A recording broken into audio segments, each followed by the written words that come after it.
Salut chers fidèles abonnés de la chaîne Cliquez pour gagner. Je suis allé très bien. Les gars, l'heure est grave une fois de plus. L'heure est franchement grave.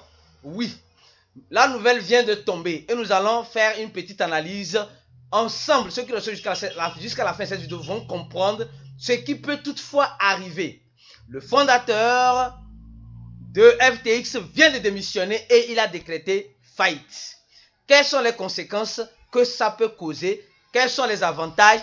Quelle peut donner aussi cette décision du fondateur de FTX, Sam, qui vient de laisser le bateau? Les gars, d'abord, je tiens à vous dire une chose. Dans le domaine de la crypto-monnaie, tout est possible. Je dis bien, tout est possible. Tout est possible. Depuis que le marché,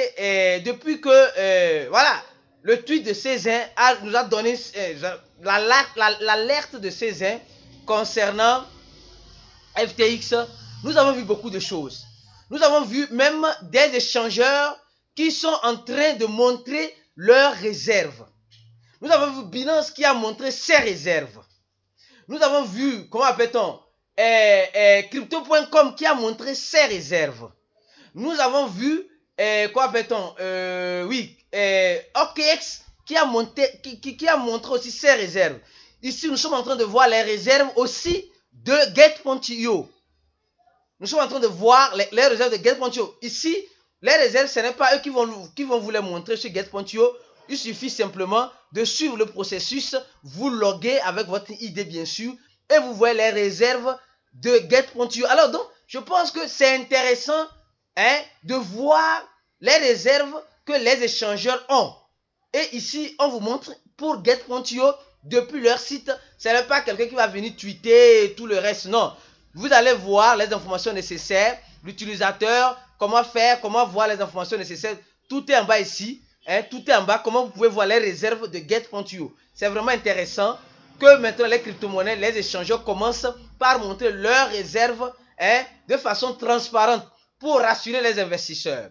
Alors, la nouvelle qu'on va débattre aujourd'hui, c'est celle-ci.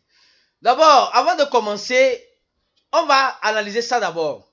Le fondateur de Tron, qui est devenu aujourd'hui un diplomate en Dominique, dit clairement qu'il est prêt à aider à des millions le FTX.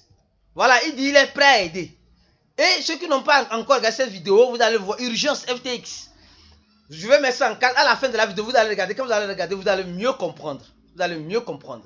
Alors, donc, il est en train de dire qu'il est prêt à injecter les milliards pour sauver FTX. Parce que le gars de FTX est en train de demander de l'aide un peu de partout. Oui. Il est en train de demander de l'aide un peu de partout en ce moment. Alors, ça c'était la nouvelle. Maintenant, la nouvelle qui vient de tomber, c'est celle-ci. Ici. On dit clairement, FTX, sur son tweet officiel, dit qu'il décrète faillite. Or, ici, quand FTX décrète faillite, qu'est-ce qui se passe?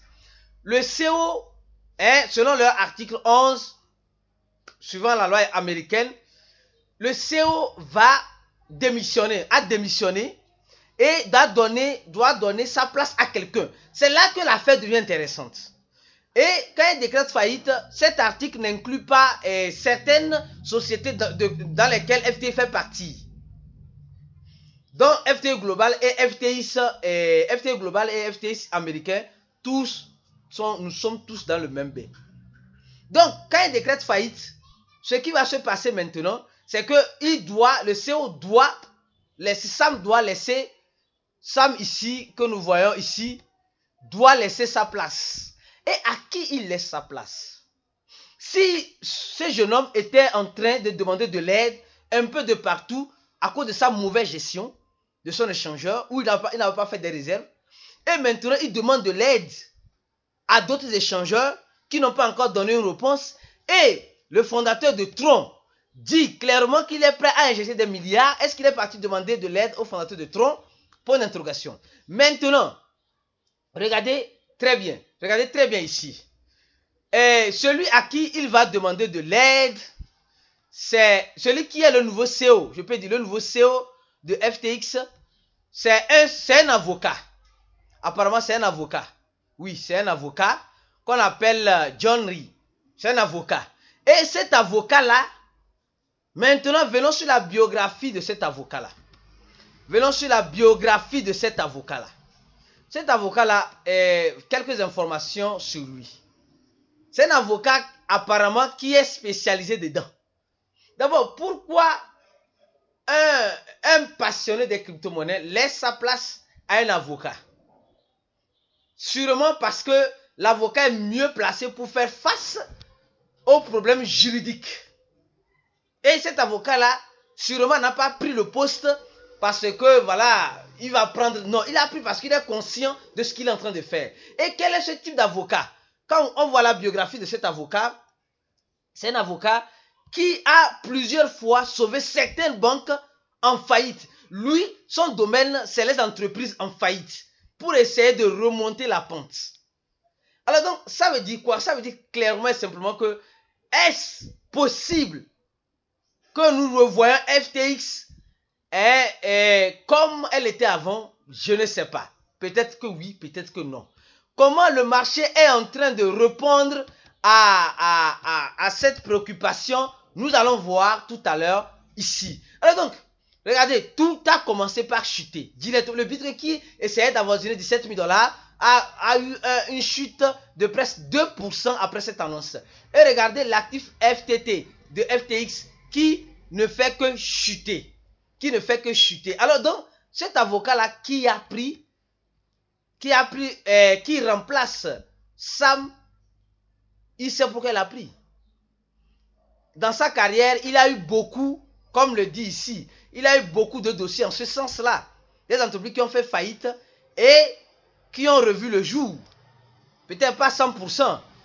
Il veut tenter, peut-être Sam est en train de tenter sa dernière carte en laissant la responsabilité à ce dernier de voir s'il pourra piloter le bateau qui est déjà à bout de souffle.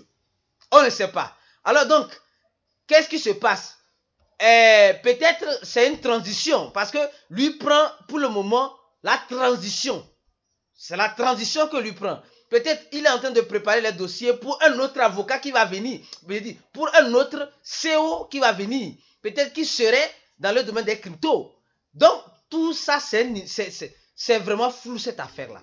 Laissez en commentaire de la vidéo ce que vous en pensez suite à cette démission de notre frère, ami, et voilà, Sam. Parce que, franchement, quand nous voyons un peu, nous avons vu ce matin la vidéo qui va suivre, juste qui serait un peu en haut ici, que les gars de USDT, TT ont bloqué le compte de, comment appelle-t-on, de FTX. Et il y a beaucoup de choses, il y a la régulation qui est en train d'arriver. Franchement, les régulateurs nous disent actuellement que c'est pourquoi ils ont besoin de nous. C'est pourquoi ils ont besoin de nous pour, on a besoin d'eux plutôt pour régulariser ce marché des crypto-monnaies. Les gars, je ne sais pas, je ne saurais vous le dire. Actuellement, nous sommes en chat, nous sommes en train d'analyser dans le groupe VIP. Ceux qui ne sont pas encore dans le groupe VIP, venez nous rejoindre. Cette décision, en sortant par la petite porte, il était rentré par la grande porte. Maintenant, il sort par la petite porte. Et en laissant la place, il pouvait toutefois faire quoi? Fuir. Vous êtes d'accord avec moi? Il pouvait toutefois fuir. Comme le fait la plupart des échangeurs. Après, il fuit, c'est fini. Mais lui, il est en train de vouloir trouver des solutions. Et ces solutions qu'il est en train de vouloir trouver permettront à FTX de remonter la pente. Nul ne sait. Nul n'a la boule de cristal pour prédire l'avenir. Nous tous, nous sommes dans une supposition. Pourquoi il n'a pas insisté? Les gens de Binance voulaient aider. Pourquoi il n'a pas insisté? Les demandes qu'il a fait à d'autres échangeurs, pourquoi ça n'a pas abouti? Et pourquoi il n'a pas... Tron est déjà en train d'aider. Ou bien l'aide de Tron requiert peut-être demande qui démissionne pour que l'avocat puisse venir décréter la faillite. Après, Justin serait peut-être le nouveau CEO, ou bien il serait peut-être un tout puissant dans FTX, ou bien il y a d'autres qui sont en train de voir ça avec un œil, parce que quand il décrète faillite, ça veut dire il y aura la liquidation. La liquidation de l'entreprise va entraîner beaucoup de choses. Quelqu'un va acheter, en plus de cette dette, il va acheter l'entreprise avec les dettes que l'entreprise a. Donc ça veut dire qu'il y a des personnes déjà intéressées pour acheter FTX. Qui sont ces personnes?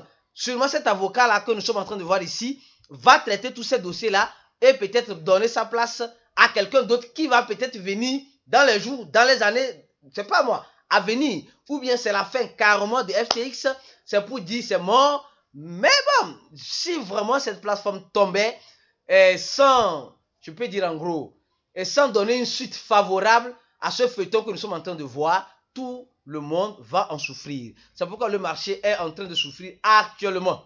Le marché est en train de souffrir actuellement. Vous allez voir, cette chute, c'est en train de chuter, mais il n'y a pas d'injection d'argent pour sauver. Parce que sûrement, il n'y a plus d'argent. Semblerait-il que le petit a dépensé tout ce qu'il a comme richesse. Donc, pour vous dire simplement encore une fois de plus, les responsables d'échangeurs qui disent qu'ils sont riches, ils ne sont pas riches, c'est l'argent de leurs clients. Vous devez comprendre ça. Et c'est important de savoir que cette chute peut entraîner la chute de plusieurs autres échangeurs aussi. Vous devez suivre les échangeurs qui ont des réserves. Même avec ça, soyez prudents. Alors, je pense que cette vidéo-là, nous allons nous arrêter ici. Nous allons encore réfléchir, voir ce qui est possible, ce qui peut être toutefois possible, les possibilités qui peuvent arriver. Sûrement, cet avocat-là prend la place momentanément. Mais la place définitive serait prise par quelqu'un d'autre. Sûrement. C'est ce que moi je suppose, j'imagine. Et j'espère que quelqu'un d'autre là va maintenant repayer ou bien on va voir ce que ça va donner avec le temps. Donnez-moi la vidéo, partagez la vidéo maximum. Laissez en commentaire la vidéo ce que vous en pensez. À la prochaine vidéo et ciao.